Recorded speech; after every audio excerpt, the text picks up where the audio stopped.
The Uber hits a small hole in the road. My forehead erupts in pain as my bottle of fizzy water almost drops from my hands. Sorry, they still haven't fixed these roads. Tax cuts, apparently, my Uber driver says to me. A slim Hispanic man named Danny. At least I think that's his name. My vision was a little fuzzy when I was booking the Uber. It's fine. Take a sip from the water bottles. I hope the contents will do away with my headache, upset stomach, and dry mouth. All side effects of last night's poorly thought out drinking.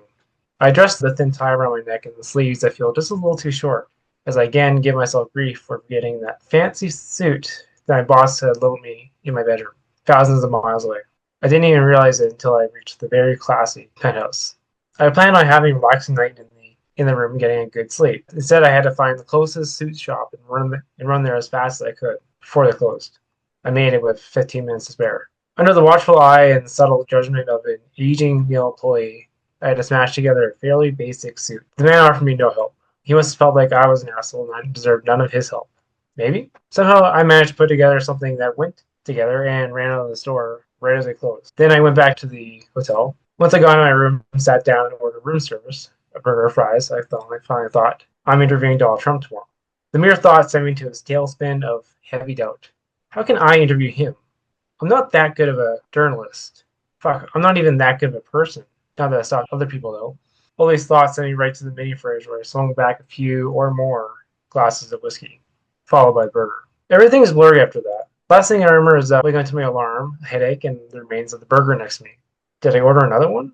Then the bump in the road brings me out of the past. My forehead drops in pain again. I stare down on my gray suit and notice there's a little hole in the small pant leg. So small you have to be looking for it. Oh, what if he sees it? Well, a slight wrinkle along the jacket's light sleeves. The slightly scuffed shoes. The only things that I didn't buy last night.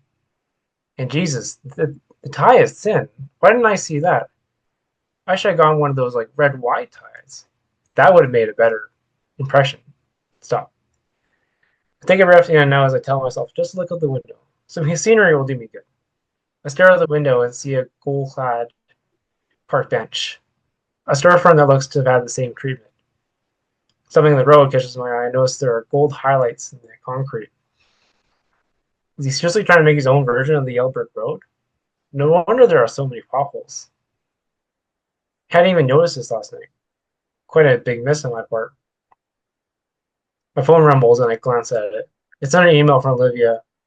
She sent me article after article of recommended questions to ask Trump. I told her to stop. She won't.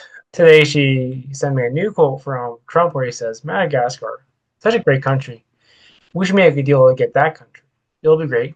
Let me tell you that. Look at these grapes. At the bottom of the email it reads, asking about this, you motherfucker. I put the phone back in my pocket and take another swig from my bottle. My nerves are still slightly out of control, but I feel they're starting to settle. A little. Luckily, my hangover is easing off, and I think I'm starting to feel normal. Like I might actually have a chance in nailing this interview. What should I have for lunch after this? Pull over, the loudspeaker behind the Uber says. Oh no. Shit. Danny, the Uber driver says as I look behind us. The black SUV with blacked out windows is a few inches from her bumper. Pull over, the loudspeaker once again. What do we do? I ask. Do what we have to do in this fucking country. Danny pulls the car over to the side road. Shit, shit, shit. What happens now? I ask. Just be calm. Danny opens his glove compartment and pulls out a stack of paperwork. The doors of the SUV open and four portly masked armed men step out and approach our vehicle. Terror strikes me. I have to be at the White House in 45 minutes. What if I get arrested? Detained? Is anyone going to buy that I'm here to interview the president? Unlikely. Looks like Danny and I might be sharing a cell. The largest agent approaches the driver's side window as Daniel rolls it down. The other officers circle the vehicle. Hello, how can I help you, officers today? Daniel says. Papers.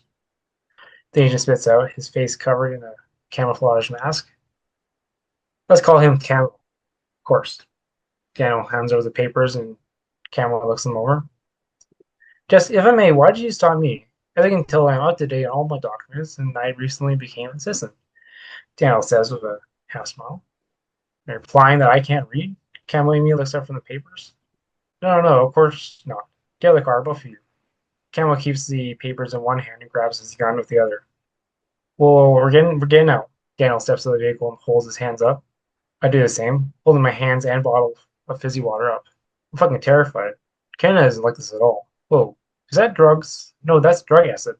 He's trying to hurt us. One of the officers yells out. What? I answer as the man knocks the bottle in my hand. Papers now. The man grabs me and presses me up against the vehicle. His breath is strong. I'll call him bad breath. Nervous and feeling like I'm on the edge of a panic attack, I dig into my pockets for my driver's license and passport. Hurry, bad breath yells as I assaulted with the stench of onions and cheese. Pull out my documents and hand it to him. Took you long enough. Bad breath looks over my documents. I look over at Daniel, who's surrounded by Camo and two other officers yet to be named. Bad breath stares closely at my passport. Canadian? He looks up to me. You don't look Canadian. I stopped myself from making a joke. The situation doesn't feel joke friendly. Why are you in the country? Bad breath asks. I'm here to interview the president, I reply. Yeah, right. No, that's true. Right. Bad breath looks over at Camo. We're taking these two in, right? You fucking betcha. Come on, you fucking immigrant. Camo places handcuffs on Daniel. Shit.